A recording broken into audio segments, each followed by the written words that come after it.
মুম্বাইয়ে অনুষ্ঠিত CEAT cricket award, এই সিয়েট ক্রিকেট অ্যাওয়ার্ড শোয়ে কে কোন অ্যাওয়ার্ড পেলো, কোন প্লেয়ার কোন কোন অ্যাওয়ার্ডগুলো পেলো সেটা একবার দেখে নেওয়া যায়। সেইখানে অ্যাট ফার্স্ট রোহিত শর্মাকে এই যে সিয়েট ক্রিকেট অ্যাওয়ার্ড শো থেকে রোহিত শর্মাকে দেওয়া হয়েছে men's international cricketer of the year. এই রোহিত শর্মা যেইভাবে 2023 সালে ওডিআই ওয়ার্ল্ড কাপ খেললো, ওডিআই ওয়ার্ল্ড কাপ, ও 2024 সালে যেইভাবে T20 ওয়ার্ল্ড কাপ জয়ী করলো, ও জয়ী ক্যাপ্টেন হিসেবে নিয়োগ হলো, তারপর যে এই সিয়েট ক্রিকেট অ্যাওয়ার্ড শো থেকে তাকে যে এই অ্যাওয়ার্ডটা দেওয়া হলো men's international cricketer of the year. ও তার পরবর্তীতে বিরাট কোহলিকেও এই ক্রিকেট শো থেকে যে অ্যাওয়ার্ডটা দেওয়া হয়েছে সেটা হচ্ছে যে men's ODI batsman of the year, best men's ODI batsman of the year. ও বিরাট কোহলির পরবর্তী কারণ বিরাট কোহলি 2023 সালে যে world cup, ODI world cup, সেখানে কিন্তু দুর্দান্ত খেলেছিলেন। ও সেইখানে যে তার রান তিনি কিন্তু যে হাইয়েস্ট রান গেটার ছিলেন যে ইন্ডিয়ার পক্ষ থেকে। ও সেকেন্ড পজিশনে কিন্তু রোহিত শর্মা ছিলেন, ও ফার্স্ট পজিশনে এই বিরাট কোহলি ছিলেন। আর সেই জন্য এই যে তার যে ওডিআই এত ভালো পারফরমেন্স, এই জন্য কিন্তু যে এই cricket CEAT cricket award show থেকে তাকে best ODI batsman of the the year ঘোষিত করা হয়েছে। ও বিরাট কোহলির পরে যে মোহাম্মদ শামি যিনি 2023 ওয়ার্ল্ড কাপে দুর্দান্ত ফর্মে বল করেছিলেন, টিম ইন্ডিয়ার জাসপ্রীত বুমরার পাশাপাশি এই মোহাম্মদ শামি যেইভাবে বল করেছিলেন দুর্দান্ত, অতুলনীয় বল। আর তাকেও এই অ্যাওয়ার্ড শো থেকে একটা দুর্দান্ত সম্মানিত করা হয়েছে, সেটা হচ্ছে যে মেন্স ইন্টারন্যাশনাল বলার অফ দ্য ইয়ার। ভাবতে পারছেন, মেন্স ইন্টারন্যাশনাল বলার অফ দ্য ইয়ার এই অ্যাওয়ার্ডে সম্মানিত করা হয়েছে মোহাম্মদ শামিকে। কারণ তার যে পারফরমেন্সটা, তিনি যে ওয়ার্ল্ড কাপে যে পারফরমেন্সটা তিনি করেছেন সেটা দুর্দান্ত পারফরমেন্স, অবিশ্বাস্য পারফরমেন্স।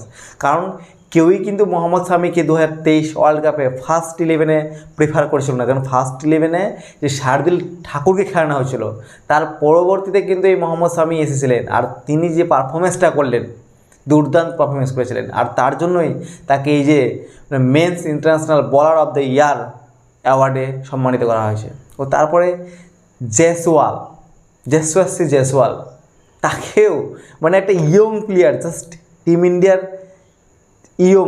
প্রচুর ইয়ং প্লেয়ার, যেটা উঠছে পরবর্তী ভবিষ্যৎ, সেই জয়সওয়ালকেও কিন্তু দুর্দান্ত একটা সম্মানিত করা হয়েছে। সেটা হচ্ছে যে men's test batter of the year. যেইভাবে জয়সওয়াল ইংল্যান্ডের এগেনস্টে 712 রানে একটা সিরিজে ঠুকেছিলেন, তিনি যেইভাবে টেস্টে খেলাটাকে যেইভাবে খেলছেন, তিনি জয়সওয়াল যেইভাবে টেস্ট খেলাটা খেলেন, কারণ টেস্টে তার যে কেরিয়ার, তার যে ইন্টারন্যাশনাল কেরিয়ার, সেই কেরিয়ারটাকে দেখলে তার যে টেস্টের অ্যাভারেজ, দুর্দান্ত অ্যাভারেজ। তিনি হয়তো ওডিআই এখন পর্যন্ত ডেবিউ করেনি, কিন্তু যিনি T20 ও টেস্ট এই দুটোই ডেবিউ করেছে, ও দুর্দান্ত খেলে চলেছেন। কিন্তু যে টেস্টে তার যে রান, একটা ম্যাচে ডাবল সেঞ্চুরি ঠেকে দেওয়া, ও 712 এত একটা বড় স্কোর, রান, দুর্দান্ত। আর তার জন্যই তাকে কিন্তু test men's test batter of the year সম্মানিত করা হয়েছে। তারপরে রবিচন্দ্র অশ্বিন, তাকেও এই অ্যাওয়ার্ড শো থেকে সম্মানিত করা হয়েছে মেন্স টেস্ট বলার অফ দ্য ইয়ার।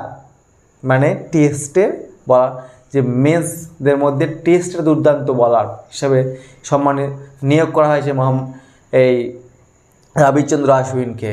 ও তারপরেই ইংল্যান্ডের যে ওপেনার ব্যাটসম্যান ফিল সল্ট, তিনিও কিন্তু ওয়ার্ল্ড কাপে T20 ওয়ার্ল্ড কাপে দুর্দান্ত খেলছিলেন। ও তিনি দেখছিলেন আইপিএলে কলকাতা নাইট রাইডার্সকে কিন্তু জিতাবাতে, এই যে 2024 আইপিএলে কিন্তু এই যে কলকাতা নাইট রাইডার্সকে জিতার যে অন্যতম ভূমিকা পালন করেছিলেন এই ফিল সল্ট।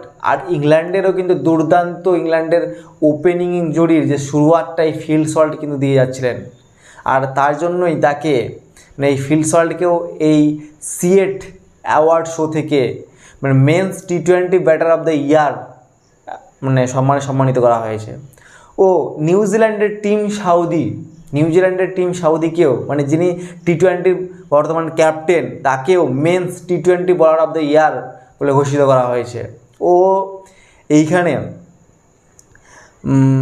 এই যে টিম সাউদির পাশাপাশি এই যে আমাদের যে টিম ইন্ডিয়ার যে মানে যে ডোমেস্টিক প্লেয়াররা সাই সুদর্শন তাকেও মানে domestic cricketer of the year সম্মানিত করা হয়েছে।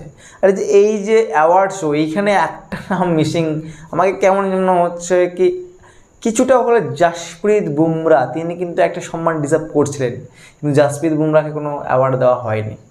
কারণ জাসপ্রীত বুমরা যেই লেভেলে 2024 ওয়ার্ল্ড কাপ বলেন 23 ওয়ার্ল্ড কাপ বলেন তিনি যেইভাবে পারফরমেন্স করে যাচ্ছেন তিনি অনেক সময় আন্ডাররেটেড হয়ে পড়েন।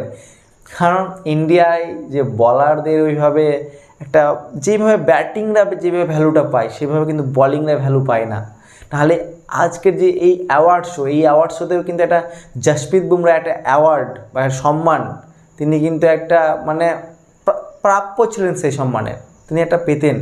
কারণ জাসপ্রীত বুমরাকে সবাই জানে তার ক্লাস কীরকম ক্লাস। আর যে এই সম্মান এখানে যে সবথেকে বড় সম্মান Rohit Sharma men's international cricketer of the year, এই যে এই সম্মানটা দুর্দান্ত। কারণ রোহিত শর্মা বর্তমানে যেভাবে ইন্ডিয়ার হয়ে খেলছেন অতুলনীয়।